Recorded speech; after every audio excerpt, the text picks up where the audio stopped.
approached Barney's office. Barney. Yeah, Barney sighed, resigning himself to the chaos of the day. Well, Jillowitz gestured toward the nervous man. This is Joseph Hilliard. On my way in this morning, I found him chasing a bunch of Japanese tourists. Barney raised an eyebrow. Tourists? Hilliard pushed past Jillowitz, desperate to explain himself. I was trying to spray them with this kind of windshield deicer. Those people were acting like they never saw a real car before. What car?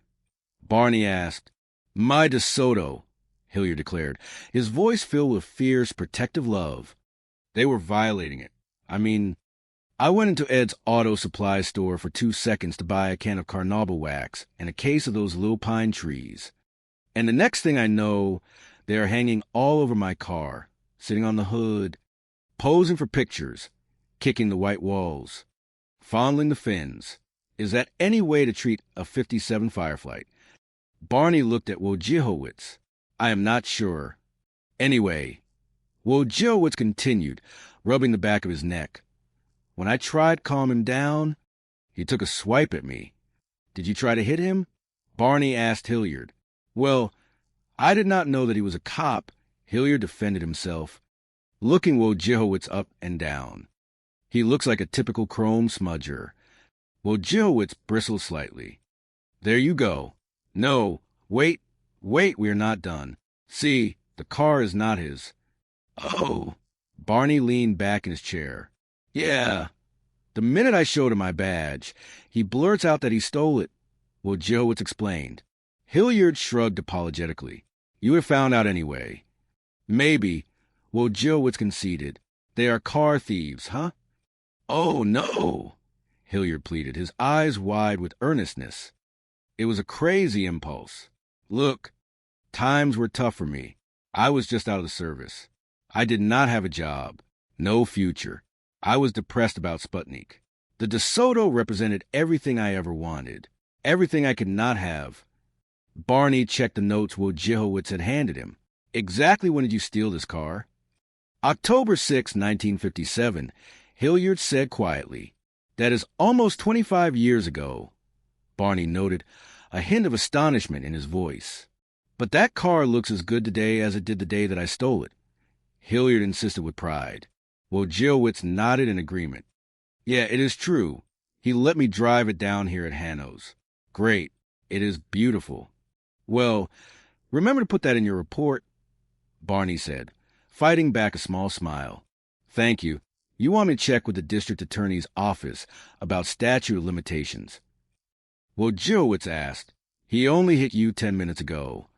Barney gestured to the holding area. Park it right in. I hate that word, Boskin grimaced. Look, what is it you want of me? Turn Sladek over to me. I cannot do that, Barney stated firmly, his moral compass unwavering. Somebody signed a complaint against him. Boskin threw his hands up in frustration. Look, Captain, I do not think you can fully appreciate my situation here. Our little force has had one shakeup as it is. We have some rotten apples that were voted out for abusing their rank, and several patrolmen suspended for turning in bogus citations. I was not aware of that, Barney noted mildly. Oh, well, anyway, yeah, Boskin stammered, realizing he was revealing too much internal dysfunction. We put all that behind us. You know, and we have taken steps to solve those problems. And I just hate to think that the city is going to dump on us again, just because Sladek got nuts with his gun. Why do you people carry guns anyway? We are police officers. No, we are police officers. You are garbage men, Barney corrected, though without malice, simply stating a fact. You keep coming back to that, Boskin sighed, utterly defeated. You keep coming back to that. Chapter 6. The Spark of Coral. While the bureaucratic battle over sanitation and sanity waged near the captain's office, a much more tender scene was unfolding near the holding cells. Hilliard stood at the bars of his cage, his eyes locked on Louise Shawcross. There was an unspoken understanding between them, a shared history centered around an immaculate vintage automobile. Excuse me, Hilliard spoke up softly. Louise turned toward him. Yes, I am Joseph Hilliard. He introduced himself, his voice thick with genuine remorse and a desperate need for absolution. We spoke earlier. I am the guy who stole your DeSoto back in 1957. Louise approached the cell slowly. She did not see a hardened criminal. She saw a man who looked remarkably gentle. I am Louise Shawcross. How do you do?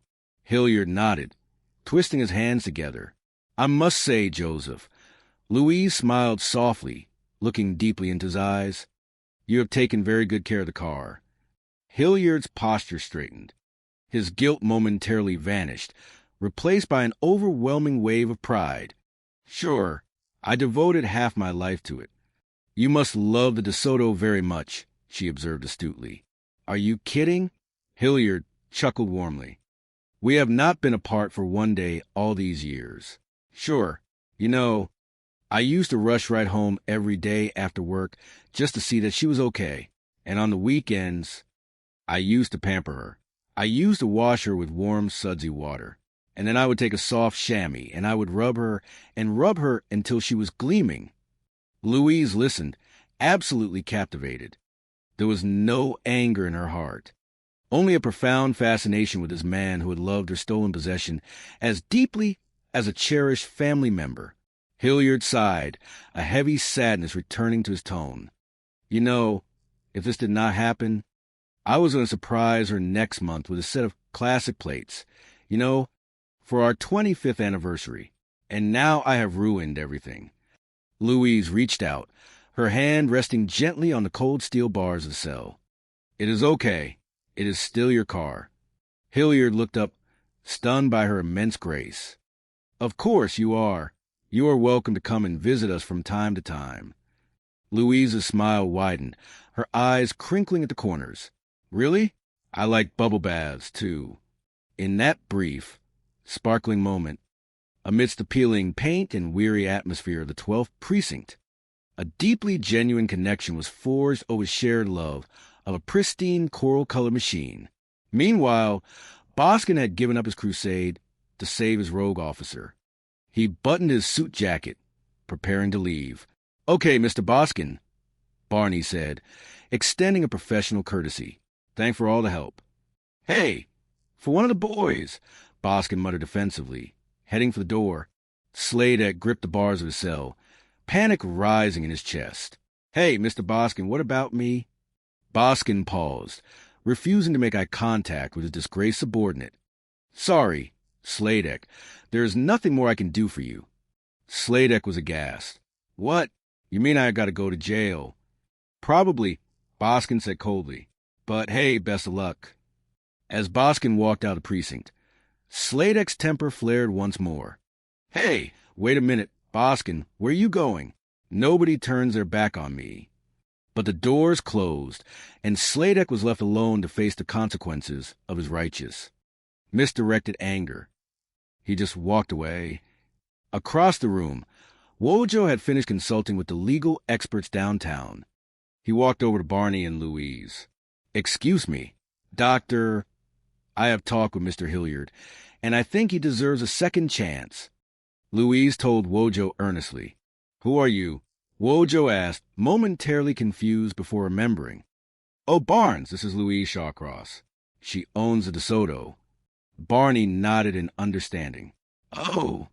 And the statute of limitations was up 18 years ago, Wojo announced with a wide grin. I checked with the district attorney's office for fun. Hilliard, pressing his ear against the bars, gasped in relief. What about the assault charge? Tantamus. Wojo stated firmly, waving his hand dismissively. Okay, here you get now. Wojo unlocked the cell door. Hilliard stepped out, a free man, reborn. Oh, thank you, Hilliard cried softly. You are welcome, Wojo smiled. Yes, thank you, Louise added, turning to Hilliard. Yeah, thanks. Joseph, I will get your valuables. As Wojo went to retrieve Hilliard's personal items, Louise handed Hilliard a slip of paper. This is my phone number, she said softly.